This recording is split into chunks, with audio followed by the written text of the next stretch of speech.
Nous en sommes maintenant à la période de questions et de réponses orales. Pour ce faire, je cède la parole en question principale au chef de l'opposition officielle. Merci beaucoup, Madame la Présidente. Nous le savons maintenant, c'est clair, la CAQ est une machine à gaspiller les fonds publics. Le résultat des courses, c'est une perte complète du contrôle des finances publiques. Jeudi dernier, à la mise à jour économique, il a été confirmé le déclin de la capacité financière des Québécoises et Québécois sous la CAQ. Le premier ministre est dans sa 7e année. Il a transformé les surplus libéraux de 7 milliards de dollars en un déficit qui maintenant excède 11 milliards de dollars. La mise à jour économique fait en sorte que l'on maintient chez la CAQ, Madame la Présidente, artificiellement le déficit record de 11 milliards de dollars, alors que le réel, il est à plus de 15 milliards de dollars. Imaginez-vous donc, le premier ministre a battu son propre record. La CAQ fait de la comptabilité créative lorsqu'elle maintient artificiellement le déficit à 11 milliards. Pourquoi? Tout le monde va comprendre à la maison. Lorsque vous allez chercher 3/4 de milliard de dollars dans la réserve pour provision et que ça ne fait pas baisser le déficit est plus élevé. Lorsque vous incluez une taxe sur les gains de capital de 1 milliard et que le déficit ne bouge pas, ne descend pas, vous le maintenez artificiellement. Et lorsque vous procédez à des coupures de 2,5 milliards et que le déficit reste à 11 milliards de dollars, bien, vous voyez, Madame la Présidente, que cette comptabilité-là cache de façon créative le nouveau record des déficits de 15 milliards de dollars. Attention à un petit mot que vous avez utilisé. Monsieur le Premier ministre, votre réponse. Oui, Madame la Présidente, la vérité, c'est que pour l'année 2024-2025, et puis j'invite le chef de l'opposition officielle à bien lire la mise à jour, quand on prend les revenus moins les dépenses, il y a un déficit de 1,4 du PIB. Donc, c'est un déficit qui est contrôlable. C'est un déficit qu'on veut résorber sur 5 ans.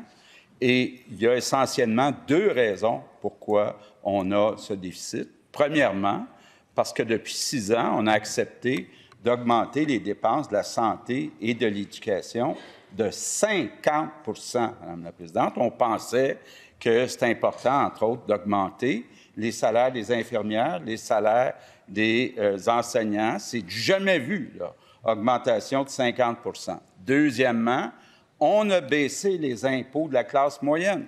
Je sais que le Parti libéral était contre ça, la baisse des impôts de la classe moyenne, mais on pense qu'actuellement, avec l'inflation, avec les taux d'intérêt, c'était la chose à faire.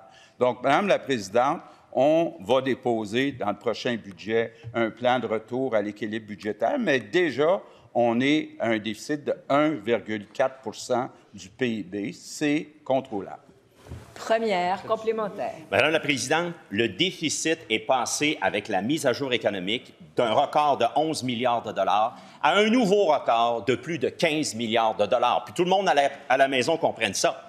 Lorsque vous avez un déficit familial de 11 et que vous faites des coupures et que votre déficit reste à 11, Madame la Présidente, c'est parce qu'il est plus gros qu'il n'était évalué à l'époque.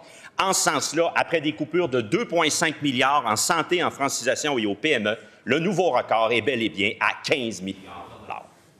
La réponse du Premier ministre. Bien, Madame la Présidente, j'invite le chef de l'opposition officielle à bien lire la mise à jour. On voit que le déficit avant versement au Fonds des générations est de 8,8 milliards. Après versement au Fonds des générations, c'est 11 milliards. Je ne vois pas de 15 milliards nulle part. Et il faut être un peu culotté pour parler des chiffres, Madame la Présidente. Rappelez-vous, pendant la dernière campagne électorale, le Parti libéral s'était trompé de milliards de dollars dans son cadre financier. Donc, avant de faire la leçon, là, je regarderai un peu dans ma cour.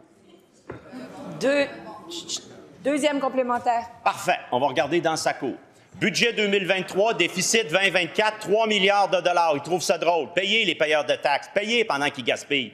Mise à jour économique 2023, il est passé de 3 à 4 milliards de dollars. Budget 2024, il est passé de 4 à 11 milliards de dollars. Puis à la dernière mise à jour économique, il est passé de 11 à 15 milliards de dollars. C'est ça, Madame la Présidente, l'erreur type de la CAQ, des milliards de dollars. Pendant ce temps-là, Madame la Présidente, les Québécoises et Québécois n'ont pas les services. C'est une perte de contrôle des finances publiques. La réponse du premier ministre. Madame la Présidente, quand on est arrivé en 2018, la vérificatrice générale, la vérificatrice générale... Juste un instant, Monsieur le Premier ministre. On a écouté avec attention la question. Maintenant, j'aimerais entendre la réponse, s'il vous plaît. On écoute, Monsieur Lider. On écoute le Premier ministre. Bonne... C'est une bonne suggestion, Madame la Présidente. Quand on est arrivé en 2018, il y avait une note aux états financiers du gouvernement libéral. Savez-vous ce que disait la note aux états financiers de la vérificatrice générale? Il manque 10 milliards dans le montant de la dette. Il y a une erreur de 10 milliards dans le montant de la dette. Donc, regardons-nous dans le miroir de l'autre côté. Troisième complémentaire. Et la vérificatrice générale, la semaine passée, elle a dit que c'était un échec total dans les suivis quant aux programmes qui sont mis là-dedans. Là, le premier ministre ne peut pas changer le passé. Tout le monde au Québec est au courant qu'il y avait 7 milliards de surplus quand il est arrivé au pouvoir. Et là, il est rendu à 15 milliards de déficit. Un différentiel de 22 milliards, Madame la Présidente. C'est pour ça qu'aujourd'hui, la fameuse agence, par exemple, Santé Québec, l'agence de santé, s'est rendue une agence de recouvrement pour réparer les dégâts de ce gouvernement caquiste-là qui a dépensé sans compte. La réponse du premier ministre. Madame la Présidente, quand on est arrivé, Carlos Laitao, qui était ministre des Finances libérales, Gaétan Barrette, qui était ministre de la Santé libérale, ont tous les deux dit qu'il y a eu des coupes sauvages dans les dépenses. On a coupé dans les services directs à la population. On peut bien se vanter de dire on a laissé un surplus, mais il y avait tout un déficit dans les deux réseaux. Les gens étaient découragés. On a augmenté les budgets de 50 %. On voit là 13 000 aides à la classe qu'on vient d'ajouter pour nos enfants. C'est tout à fait le contraire de ce qu'ont fait les libéraux pendant 15 ans. En terminant, c'est un peu bruyant. On sent qu'il y a de la tempête dans l'air. Maintenant, il y a une seule personne qui a le droit de parole ici. C'est la députée de Bourassa-Sauvé. On vous écoute, madame. Madame la Présidente, lors de la présentation du budget en mars dernier, je me suis levée au Salon Bleu pour dénoncer l'abolition du crédit d'impôt aux entreprises pour l'embauche et le maintien à l'emploi des travailleurs expérimentés. Ce choix, il m'apparaissait un peu ironique parce que 2 semaines avant la présentation du budget, la ministre de l'Emploi était tout sourire avec le Conseil du patronat pour annoncer près d'1 million pour accompagner les entreprises au recrutement des travailleurs d'expérience. Le ministre des Finances m'avait répondu à ce moment-là maintes et maintes fois que, dans le fond, c'était pas grave parce que le crédit d'impôt versé directement aux travailleurs aînés, pour sa part, était maintenu. 8 mois plus tard, Madame la Présidente, cette excuse-là ne tient plus. Parce qu'après avoir coupé l'herbe sous le pied aux PME, la CAQ a décidé de directement pénaliser les travailleurs dans sa mise à jour économique de la semaine passée. Pour 200 000 travailleurs âgés de 60 à 64 ans, ce sont près de 1 000 $ par année qu'ils vont perdre. La CAQ gaspille nos fonds publics, se permet de donner 7 millions aux Kings, mais accumule les déficits, mais c'est auprès de nos aînés qu'elle a le courage de s'attaquer en premier. C'est gênant. Vous connaissez la règle, pas de bravo, pas de commentaire après la question. J'aimerais entendre la réponse du ministre des Finances. Oui, Madame la Présidente. D'abord, j'aimerais dire à l'opposition officielle que c'est très grave ce qu'ils disent. Vous mettez en doute la transparence et la qualité des chiffres du ministère des Finances du Québec, qui est une institution qui nous appartient tous. Premier point. Le déficit est estimé à 11 milliards de dollars. C'est le meilleur estimé en date de jeudi 21 novembre sur la base des données du 8 novembre et vos accusations sont de bas niveau. Oui, Monsieur le leader de l'opposition officielle, je veux vous entendre. Madame la Présidente, on fait notre job et ce sont des propos blessants. Je l'invite à les retirer, Madame la Présidente.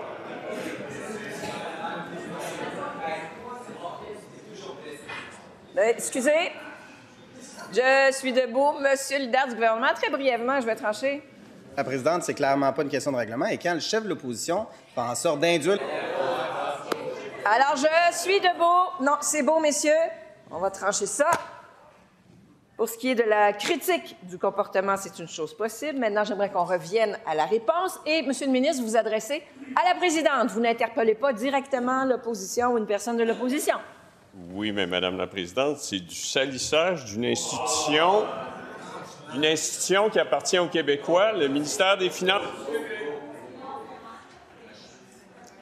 Je vais vous écouter brièvement, Monsieur le leader de l'opposition, mais je pense qu'on va dire la même chose.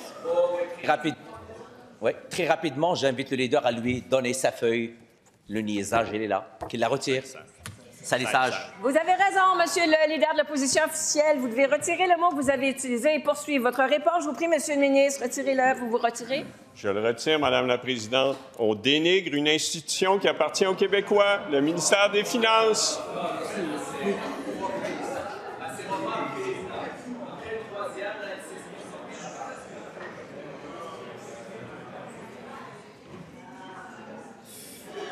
Bon, alors je vais trancher ici. Dénigrer est un mot acceptable. Il n'a pas le même sens. Ça va être très long. Bon. On se calme, on retourne. Au calme, on peut critiquer le travail. Cela dit, vous poursuivez. Il vous reste quelques secondes. Je vous entends, là. Je ne vais pas vous nommer un après l'autre. Moi, je voudrais qu'on roule parce qu'il y a d'autres questions également. Monsieur le ministre, terminé. J'ai complété ma première réponse, Madame la présidente. Parfait. Alors, première complémentaire. Madame la présidente, je pense qu'il y a des travailleurs aînés qui veulent une réponse à ma question. Je vous cite le Journal de Montréal. C'est épouvantable de couper jusqu'à 1 400 $ aux travailleurs âgés de 60 à 64 ans. Sans compter que certaines des modifications annoncées vont priver un plus grand nombre de 65 ans et plus qui gagnent un faible revenu de travail de bénéficier du dit crédit d'impôt. Est-ce que c'est comme ça que la ministre de l'Emploi elle souhaite remercier les travailleurs qui sont venus en renfort pour pallier la pénurie de main-d'œuvre? La réponse du ministre. Oui, Madame la présidente. Alors, voici comment nous allons revenir à l'équilibre budgétaire à partir d'une position d'un déficit de 8,8 milliards au sens comptable et de 11 milliards après contribution au Fonds de génération. Alors, d'une part, on propulse l'économie du Québec à d'autres niveaux et c'est prouvé avec l'évolution du PIB par habitant, le revenu réel disponible. D'autre part, on continue nos revendications auprès du gouvernement fédéral et vous pourrez voir, si vous vous intéressez au cadre financier, que les transferts fédéraux augmentent de moins de 1 % par année. Et ensuite, il y aura un examen des dépenses fiscales et un examen des dépenses budgétaires et je pourrai compléter sur l'examen des dépenses fiscales. Deuxième complémentaire. Madame la présidente, je pense que la CAQ est gênée de son choix budgétaire parce qu'on ne répond pas à ma question. Le Conseil du patronat nous prévient que cette mesure aura certainement un impact pour attirer ou retenir des travailleurs expérimentés sur le marché du travail. L'Association du camionnage du Québec nous dit que 27 % de nos travailleurs ont 55 ans et plus, ce qui fait que les départs à la retraite vont devenir un risque significatif. Même chose pour manufacturiers et exportateurs du Québec. Est-ce que la ministre de l'Emploi peut nous dire si oui ou non elle trouve que l'abolition du crédit d'impôt, c'est une bonne nouvelle pour l'employabilité des travailleurs expérimentés? La réponse de la ministre de l'Emploi. Madame la présidente, il reste une semaine et demie environ à la session parlementaire. C'est la première question que je reçois des libéraux en emploi. C'est donc vous dire toute l'importance qu'ils portent à la question de l'emploi. Ceci étant dit, vous savez, le contexte a changé depuis la mise en place du crédit en question. On l'a expliqué et on s'est adapté, Madame la présidente, à cette nouvelle réalité du marché du travail. Ce crédit d'impôt-là, il est maintenant rendu disponible aux travailleurs de 65 ans et plus. Mon collègue l'a expliqué à plusieurs reprises et il l'a démontré, l'écart de participation du marché du travail des 60-64 ans s'est résorbé entre l'Ontario et le Québec. En question principale, je reconnais maintenant le député de, s'il vous plaît, Marguerite Bourgeois. Madame la présidente, comment qualifier une entreprise dont les anciens employés utilisent les termes suivants pour décrire la façon de fonctionner? Je cite, « Ils ont voulu attaquer tous les marchands en même temps et ça a été dépassement de coûts après dépassement de coûts. » Ou bien, certains camions ont été vendus sur papier avant même le prototype. On imaginait quelque chose et on le vendait aux clients, ce qui est complètement absurde. Ou bien, Lion, c'est d'abord une entreprise financière qui devait ensuite faire un produit pour obtenir les subventions et grandir. Ou bien finalement, souvent les pièces ne faisaient pas, alors il fallait les retravailler ou les jeter. Ces paroles viennent de l'entreprise dans laquelle la CAQ a dépensé 150 millions de dollars de l'argent des Québécois. Quelles étaient les exigences du gouvernement de la CAQ qui ont demandé à Lyon pour faire en sorte de dépenser autant d'argent des contribuables? La réponse de la ministre de l'Économie, de l'Innovation et de l'Énergie. Oui, Madame la Présidente. Bon, oui, il faut voir que Lyon est une entreprise importante dans le cadre de la stratégie d'électrification des transports. C'est une stratégie qui est mise de l'avant par notre gouvernement, tout comme la filière batterie. Et c'est une entreprise avec laquelle nous avons des discussions à travers Investissement Québec en ce moment. Il y a eu différentes interventions financières qui ont été faites auprès de l'institution. C'est une question de marché qui est à développer. On le sait, le marché à l'échelle internationale est en ralentissement. Et ce n'est pas que le Québec, ce n'est pas que le Canada qui vit ça, c'est à l'échelle internationale qu'on voit un ralentissement en matière d'électrification des transports. Donc, l'entreprise a subi les impacts de ce ralentissement. Alors, on est à travailler avec l'entreprise et une série de partenaires, notamment Power Corporation, qui a investi dans l'entreprise pour faire en sorte de relancer l'entreprise, qui est importante parce qu'elle nous permet d'être présents dans le cadre de l'électrification des transports. Première complémentaire. Madame la Présidente, en mai 2021, lors de son entrée en bourse, Léon prévoyait des résultats en 2024 de livrer 19 000 véhicules et des revenus de 5 milliards. Les résultats, moins de 400 véhicules livrés et des revenus de 165 milliards. Au lieu de lever les drapeaux rouges, pourquoi la CAQ a agi comme un guichet automatique pour Lyon? La réponse de la ministre. Oui, Madame la Présidente, alors les investissements sont faits par Investissement Québec et sont faits de manière stratégique, de manière à pouvoir aider là où ça compte pour l'entreprise. On le fait avec une série d'autres partenaires financiers. C'est important pour le Québec de se positionner dans le domaine de l'électrification des transports, de se positionner dans le domaine de la filière batterie. C'est ce qu'on fait depuis des années et on va continuer à le faire parce que c'est un créneau d'avenir dans lequel on va pouvoir être à l'avant-scène. Alors, on va continuer à travailler auprès de l'ensemble des entreprises et nous avons des discussions en ce moment avec Lyon pour faire en sorte d'améliorer la situation. Deuxième complémentaire. Encore une fois, la CAQ dépense l'argent des Québécois dans une entreprise qui, de toute évidence, a des enjeux clairs de gouvernance. La Société des alcools a renvoyé le camion produit par Lyon. Le CN a réduit son carnet de commandes. Les retards de livraison, ils s'accumulent. Madame la Présidente, est-ce que pour la CAQ, le 150 millions de dollars qu'ils ont mis dans Lyon, c'est dans la catégorie des bons ou des mauvais deals? Question simple. La réponse de la ministre. Oui, Madame la Présidente, on continue à intervenir auprès des entreprises québécoises. On l'a fait de manière beaucoup plus significative que les gouvernements antérieurs. Si vous regardez ici, on a en rouge à l'année 2018 le nombre d'interventions d'Investissement Québec qui était à 2 900. Il est maintenant de 4 121 interventions. Même chose pour les financements autorisés. Ils étaient de 2,4 milliards, maintenant de 3,7.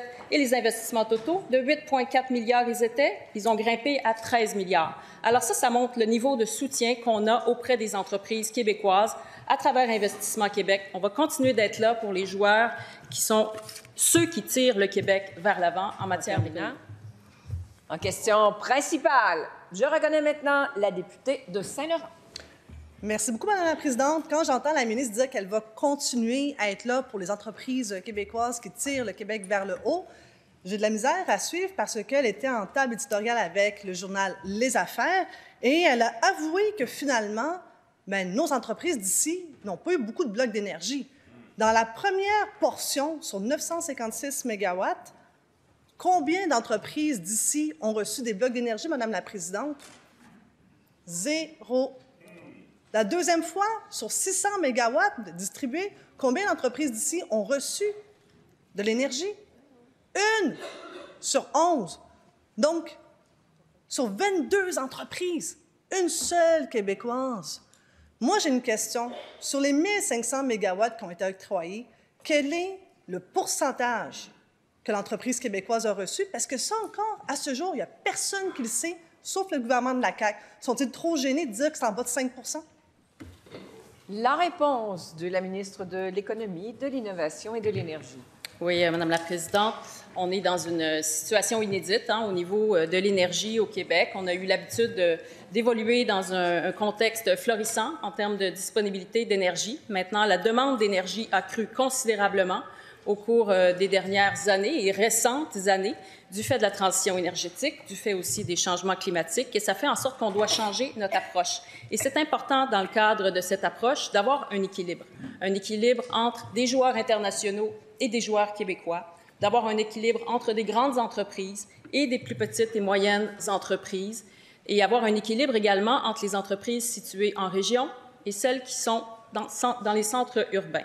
Alors, c'est l'objectif qu'on se donne, d'avoir un tel équilibre. Bien sûr, on va vouloir faire en sorte que les entreprises qui bénéficient d'accès à des blocs d'énergie vont pouvoir nous permettre d'avancer dans les objectifs qu'on s'est donnés. D'une part, il faut que la capacité technique existe sur le plan d'Hydro-Québec, et il faut également que ça réponde aux objectifs qu'on s'est donnés en matière économique, en matière environnementale, tout comme en matière sociale. Alors, c'est l'ensemble de ces objectifs-là qui devront être visés par les projets d'entreprise qu'on va soutenir en gardant l'équilibre.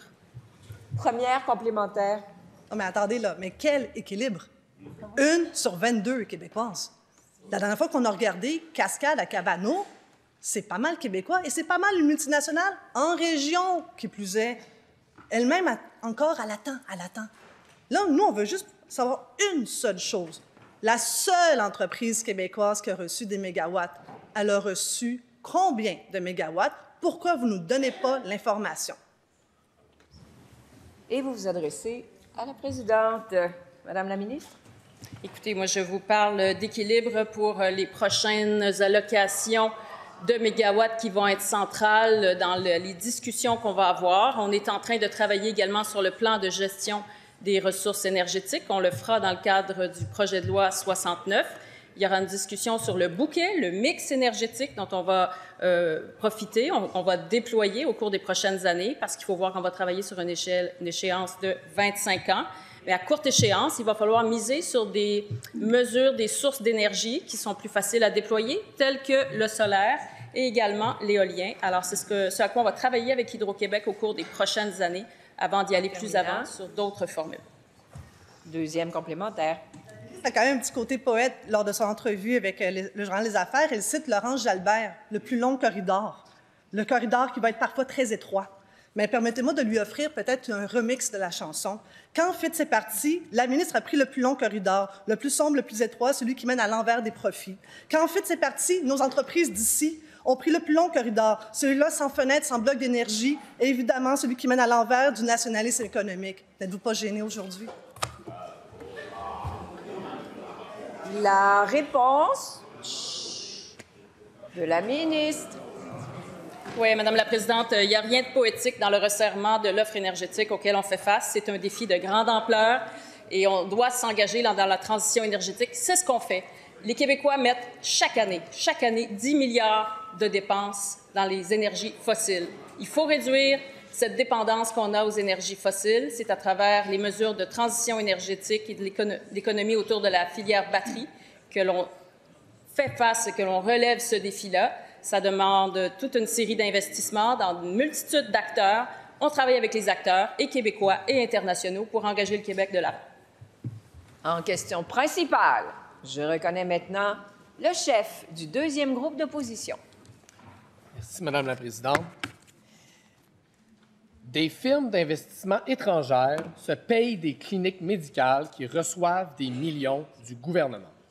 Moi, si je lisais ça dans le USA Today, je ne serais pas surpris. Mais non, c'est hier, dans le Journal de Montréal, qu'on a lu ça. On est rendu là au Québec. Des compagnies du Koweït et de la Chine qui achètent des cliniques chez nous pour faire des profits avec les problèmes de santé des Québécois et des Québécoises. Mais savez-vous ce qui est le plus beau dans tout ça, Madame la Présidente? C'est qu'on les subventionne. Oui, vous avez bien compris. On donne de l'argent public à des cliniques privées détenues par des capitalistes milliardaires du Koweït et de la Chine. Donc, pendant que le premier ministre demande 1 milliard de coupures aux hôpitaux publics, pendant que les Québécoises et les Québécois payent de leur poche pour se faire opérer, bien, le gouvernement fait quoi? Il prend de l'argent des contribuables, puis il l'envoie dans les poches d'actionnaires à l'autre bout du monde. On est rendu là au Québec. Comment le premier ministre peut-il justifier que des affaires comme ça se passent dans notre système de santé au Québec sous sa gouverne? La réponse du premier ministre. Oui, Madame la Présidente, d'abord, je veux corriger le chef du deuxième groupe d'opposition. S'il va voir la mise à jour à la page E42, il va voir que le budget de la santé et des services sociaux augmente de 3 en 2024-2025 par rapport à l'année précédente. Donc, ce n'est pas exactement ce que j'appelle des coupures. Maintenant, parlons des cliniques GMF qui sont privées. Je sais que c'est un mot qui est défendu à Québec solidaire. On n'a pas le droit de prononcer ça dans un caucus de Québec solidaire. Mais, Madame la Présidente, depuis beaucoup d'années, il y a des cliniques privées qui sont détenues par des Québécois, par des non-Québécois, mais où le patient paye avec sa carte d'assurance maladie. Ça veut dire que c'est gratuit. Donc, Madame la Présidente, je sais que Québec solidaire est contre ça, le privé, mais quand on paye avec sa carte d'assurance maladie, bien, l'important, c'est d'avoir des services. Puis il y a des excellentes cliniques privées qui agissent comme GMF, c'est-à-dire groupe de médecine de famille, qui donnent des excellents services aux patients. Puis je gage qu'il y en a peut-être même dans Québec solidaire qui les utilisent. Première complémentaire. Moi, j'y parle des choix de société qu'on a faits au Québec. Prendre soin les uns des autres avec un système public qu'on finance par nos impôts, c'était ça notre contrat social. C'était ça notre choix comme nation. Et ce contrat social-là, sous la gouverne du premier ministre, il est en train de se briser. On est rendu que des compagnies du Koweït puis de la Chine font du profit avec la maladie des Québécois puis des Québécoises. Il peut-tu au moins s'assumer puis le dire ici que lui, il est bien d'accord avec ça? La réponse du premier ministre. Oui. Bien, Madame la Présidente, je sais que Québec solidaire est contre le privé, mais il faut distinguer quand on a un GMF, une clinique privée, où le patient paye avec sa carte d'assurance maladie, c'est utile. Durant la COVID, là, la pandémie, qu'est-ce qu'on a fait? Il y a plein d'opérations qui ont été faites au privé, mais les gens payaient avec leur carte d'assurance maladie. Quand même incroyable que Québec solidaire aurait préféré que ces gens-là ne se fassent pas opérer. C'est là le dogmatisme de Québec solidaire. Deuxième complémentaire. Le premier ministre est déconnecté de ce qui se passe au Québec. Il n'y a jamais eu autant de Québécois et de Québécoises qui sortent leur carte de crédit pour se soigner parce que le système public ne fournit pas. Puis s'il ne fournit pas, c'est à cause que le privé draine toutes les ressources. C'est le Collège des médecins qui le dit, c'est pas les méchants de Québec solidaire. Est-ce que le premier ministre peut reconnaître que c'est lui qui défend un modèle qui est en échec sur toute la ligne? Le monde attend pour se faire soigner, le monde paye au privé. On a le pire des deux mondes en ce moment au Québec. La réponse du premier ministre. Bien, Madame la Présidente, on a encore une belle démonstration. Québec solidaire défend les groupes de pression. Québec solidaire est avec le chef du PQ il y a quelques jours au congrès de la CSN. Québec solidaire était ses lignes de piquetage pour défendre les syndicats d'infirmières qui ne voulaient pas nous donner la flexibilité pour donner des meilleurs services aux patients. Nous, à la CAQ, on défend d'abord les patients, pas les groupes de pression. En question principale, je reconnais maintenant la députée de Mercier. Merci, Madame la Présidente. Je viens de déposer une pétition de près de 100 000 signatures pour demander que la contraception soit gratuite au Québec. Près de 100 000 signatures, ça, c'est la pétition la plus populaire du présent mandat et c'est la 6e plus populaire depuis 15 ans. C'est la preuve que les Québécoises et Québécois veulent envoyer un message clair au gouvernement de la CAQ. Le Québec doit être un rempart contre les attaques aux droits des femmes de choisir. Ces droits sont attaqués frontalement dans les États-Unis de Trump et menacent de l'être sous un gouvernement prochain de Pierre Poilievre. La principale barrière des femmes à la contraception est son coût. Alors que le coût de la vie coûte de plus en plus cher, la vie coûte de plus en plus cher. Un quart des jeunes femmes n'utilisent pas de contraception. Le coût de la contraception est donc une attaque à leur liberté de choisir. Est-ce que le gouvernement de la CAQ entend le message fort que lui envoie aujourd'hui près de 100 000 personnes et s'engage à rendre la contraception gratuite? La réponse de la ministre responsable de la condition féminine. Merci, Madame la Présidente, et merci à Madame la députée de Mercier pour cette question-là. Il y a un large consensus au Québec sur le droit des femmes de choisir ou non la contraception. En fait, je dirais, hommes ou femmes au Québec, c'est à peu près à 90 % qu'on estime que les femmes doivent choisir. Et notre gouvernement, parce que les droits des femmes ont reculé passablement un peu partout dans le monde, on a senti une certaine inquiétude au Québec et on a décidé d'arriver avec un plan pour solidifier l'accès des femmes au Québec. Le Québec est précurseur en ce qui a trait à l'accès à l'avortement et nous le démontrons davantage avec ce plan d'accès 2024-2027. À l'intérieur de ce plan-là, il y a un volet qui touche à la contraception. J'avais un dilemme au moment où je préparais ce plan-là. Est-ce que j'attendais d'avoir conclu les conversations et les négociations avec le gouvernement fédéral sur la question de la contraception ou si j'allais de l'avant? Mais le plan était prêt. Les groupes de femmes étaient solidaires. On était tous au même endroit. Alors, il y a un volet qui touche sur l'aspect de la contraception et nous allons poursuivre nos conversations. Complémentaire. Le plan a été salué, je l'ai fait moi aussi, mais il manque un morceau très, très important. Il y a un consensus au Québec et auprès aussi des groupes de femmes et des experts. Le coût de la contraception brime le choix de la liberté et la liberté des femmes. Il y a une médecin, Dr Catherine Saint-Cyr, qui a signé une lettre ouverte avec 400 médecins et qui affirme, et je la cite, « Le droit à l'avortement inclut aussi le droit d'empêcher les grossesses imprévues. » En pleine crise du coût de la vie, est-ce que la ministre peut s'engager d'enlever toutes les barrières et de rendre la contraception gratuite? La réponse de la ministre. C'est important d'avoir accès à la contraception et c'est vrai que ça coûte plus cher en général pour les produits des femmes plus que les hommes. Si vous allez à la pharmacie, vous verrez que le rasoir rose coûte plus cher que le rasoir noir. Si vous allez chez le coiffeur, c'est la même chose. Alors, il y a un travail à faire dans ce sens-là et nous sommes investis dans ce sens-là.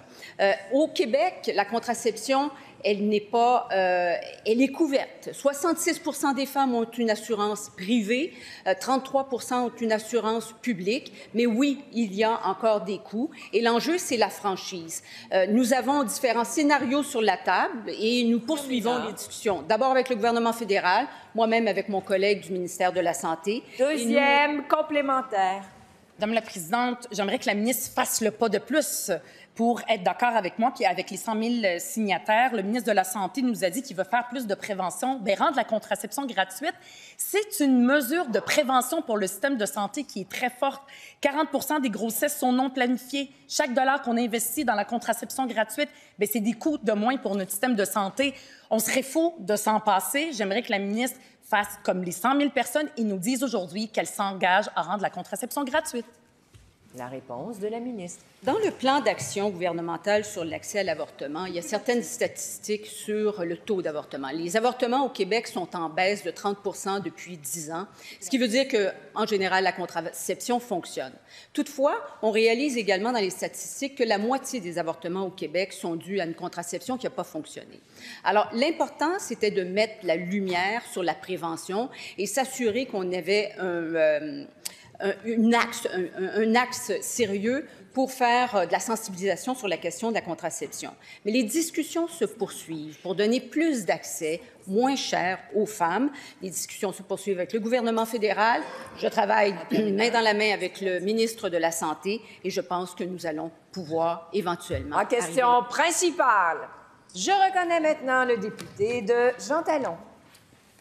470 millions de dollars. C'est le montant que le gouvernement du Québec a parié, selon les termes du premier ministre, dans la maison mère de Nordvolt en Suède. Dans un point de presse la semaine dernière, la ministre a été obligée d'admettre ceci.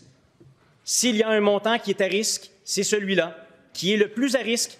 On ne peut pas avoir de visibilité déjà sur ce montant-là, ce qu'il en adviendra.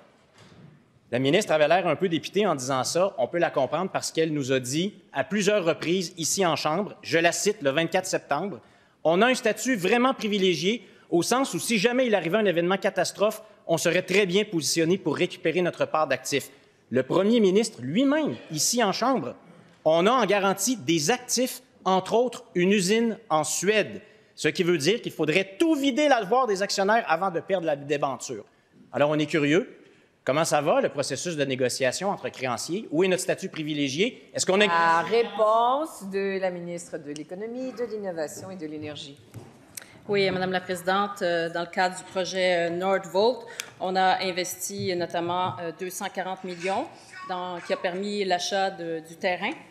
Alors, il faut voir que ce terrain-là est en garantie pour le gouvernement du Québec et c'est un terrain qui fait l'objet d'investissements importants. Alors, on a plus de 100 millions de dollars qui ont été investis dans ce terrain-là par la compagnie Nordvolt. Alors, c'est une garantie intéressante puisque c'est un terrain qui continue à prendre de la valeur au fur et à mesure que se poursuivent les travaux. Et les travaux se poursuivent alors même qu'on est ici aujourd'hui. Il continue d'y avoir des travailleurs sur le site. Il continue également d'y avoir énormément de camionnage pour mettre en œuvre le projet Québec qui suit son cours. Alors, ça, c'est un des investissements. Il y a également un investissement dans la maison mère qui a été fait. Et cette maison mère fait maintenant l'objet d'une procédure de restructuration dans le cadre du chapitre 11 de la loi américaine de protection des créanciers. Alors, c'est pendant ce processus devant les tribunaux que vont être définies les parts accordées aux différents investisseurs. Les autres investisseurs, ils sont nombreux. J'y reviendrai tout à l'heure. Première complémentaire. La ministre a fait la même chose la semaine dernière en point de presse. Elle a commencé par parler juste du terrain ici. Le président de Nordvolt North America le dit, s'il se passe quelque chose avec la maison mère, ça va avoir des impacts ici aussi. Je repose ma question sur les soi-disant garanties qu'on a sur l'investissement dans la maison mère. Qu'est-ce qui se passe avec ça? Le premier ministre du Québec nous a dit qu'on a en garantie des actifs en Suède. Une usine en Suède. Alors, est-ce qu'on a exercé la garantie? Qu'est-ce qui se passe avec ça? Le statut privilégié du Québec? La réponse de la ministre. Oui, Madame la Présidente, bien, il est important de donner le portrait complet. Quand on parle de garanties, on a des garanties, notamment en lien avec le terrain qui fait l'objet de travaux. Et donc, c'est important d'en faire mention et de ne pas parler, comme souhaiterait l'opposition, que des garanties dans la maison mère. Alors, comme je le mentionnais tout à l'heure, il y a de nombreux investisseurs à la table pour la maison mère. Il y a notamment Goldman Sachs, il y a également l'Allemagne, il y a également Volkswagen. Donc, on est du nombre. Et dans le cadre du processus de restructuration, bien, c'est là que vont être décidées la répartition des actifs dans le cadre de la restructuration de l'entreprise. On veut l'alléger de ses dettes. Deuxième complémentaire. Oui, la ministre veut se concentrer sur le terrain ici. Elle ne veut pas parler du pari dans la maison mère en Suède parce qu'il n'y en a pas de garantie, parce qu'il n'y en a pas de statut privilégié. Malgré ce que le gouvernement nous a répété semaine après semaine en réponse à nos questions ici, il n'y en a pas de garantie. Est-ce que la ministre va avoir le courage de se lever ici en Chambre et de répéter ce qu'elle a dit en point de presse? Le montant est à risque. Nous avons parié l'argent des Québécois. Ce n'était pas une stratégie prudente parce qu'il n'y en a pas de garantie, il n'y en a pas de statut privilégié. Réponse de la ministre. Oui, Madame la Présidente. Écoutez, faire du développement économique, ça comporte toujours une part de risque. Il n'y a pas de développement économique à risque zéro, à moins de vouloir investir comme gouvernement dans des certificats à revenus garantis. Donc, nous, on n'est pas dans cette orientation-là. On se positionne le Québec comme joueur clé dans le domaine de la transition énergétique, comme joueur clé dans le domaine de la filière batterie. Nordvolt est un des investissements qui nous permet de nous positionner à l'échelle internationale et c'est important de le faire parce que c'est un secteur qui va être porteur d'avenir, qui est créateur d'emplois, des emplois bien rémunérés et on a l'expertise qu'il faut. En question principale, je reconnais maintenant le député d'Hochelaga-Maisonneuve. Merci, Madame la Présidente. L'Union des travailleurs et travailleuses accidentés, l'UTAM et d'autres groupes qui sont dans les gradins aujourd'hui font présentement campagne pour une revendication simple, que personne ne soit pénalisé dans son régime des rentes du Québec du seul fait d'avoir eu une lésion professionnelle.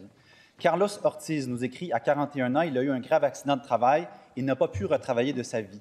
Il a maintenant 69 ans et son RRQ est de 100 $ par mois. Ils trouvent ça injuste de vivre dans la pauvreté à cause d'un accident de travail. Pourtant, lors de la création du régime du no-fault, l'esprit du deal, c'était le suivant. En échange de l'abolition du droit de poursuivre en justice les employeurs, les salariés lésionnés allaient pouvoir obtenir facilement et rapidement une compensation intégrale de leurs préjudices.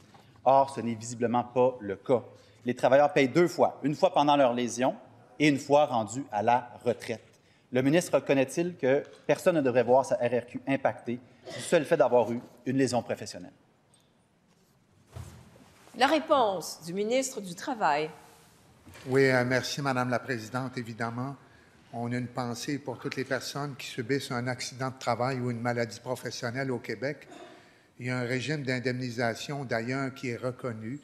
On a fait une modernisation, on a travaillé en collaboration pour moderniser ce système-là et on a mis l'accent énormément sur la prévention, l'identification pour mieux contrôler et éliminer les risques.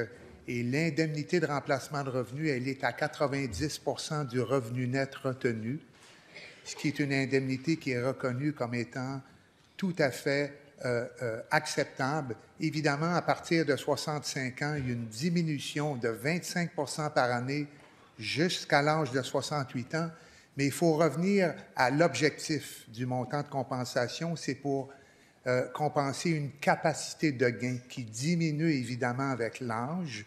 Et la personne qui reçoit une pleine indemnité de remplacement de revenus voit quand même son montant versé par la Régie des rentes du Québec à l'âge où c'est revendiqué être protégé. Merci, Madame la Présidente. Première complémentaire. Nathalie Monet nous écrit « Présentement, à la retraite, je dois me contenter d'une minuscule rente de retraite du RRQ amputée de manière importante à cause de l'accident de travail dont j'ai été victime à 48 ans. Comme j'ai eu droit à une petite indemnité réduite de la CNSST pendant plusieurs années, je ne peux même pas bénéficier de la mesure d'exemption qui aurait rendu les choses un peu moins pires. Il y a pourtant une solution très simple, c'est que la CNSST verse le RRQ, la cotisation que les travailleurs auraient versée s'ils avaient pu continuer à travailler. C'est ce que demandent les groupes aujourd'hui. C'est même ce que demandait la CSST en 1981. Allez-vous agir, Monsieur le ministre? La réponse du ministre. Merci, Madame la Présidente. Je le répète, le montant qui est calculé par la Régie des rentes du Québec et qui est versable au moment opportun, il est protégé pendant que la personne reçoit une pleine indemnité de remplacement de revenus.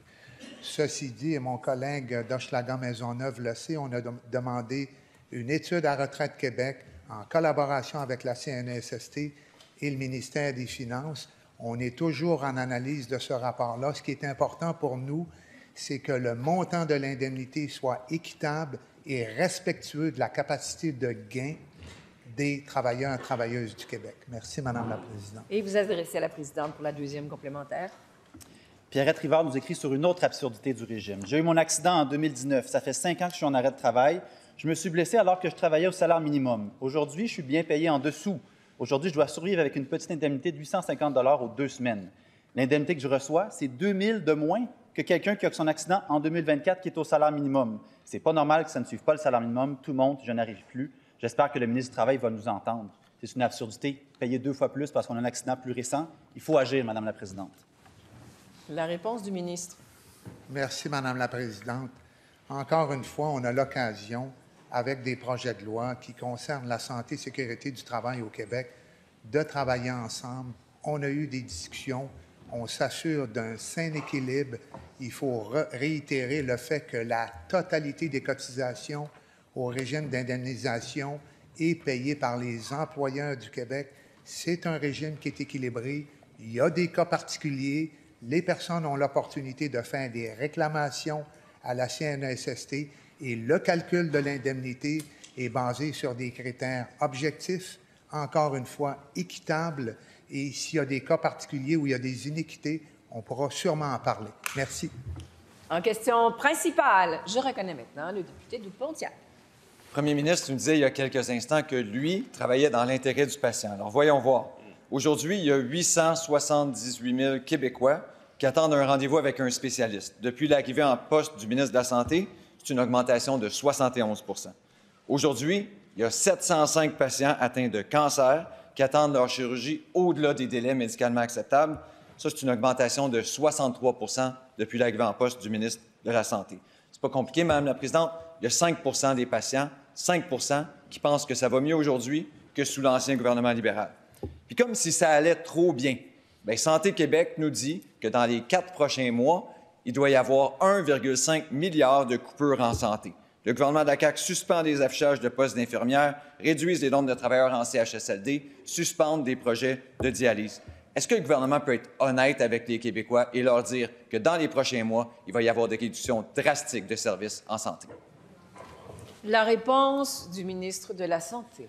Alors, Madame la Présidente, 2 choses. Premièrement, je pense que la mise au point que Mme Biron a faite la semaine dernière, elle était non seulement transparente, mais elle expliquait clairement le mandat qui leur a été donné. Deuxièmement, je pense que le député a pris connaissance du mandat de négociation qui a été donné par ma collègue, la présidente du Trésor, de ce qu'on demande, entre autres, aux médecins spécialistes, alors de répondre à des engagements, à des indicateurs qui vont permettre de baisser nos listes d'attente, d'avoir plus de consultations, d'avoir un ensemble de facteurs qui n'ont jamais été exigés par le gouvernement libéral aux 2 fédérations de médecins.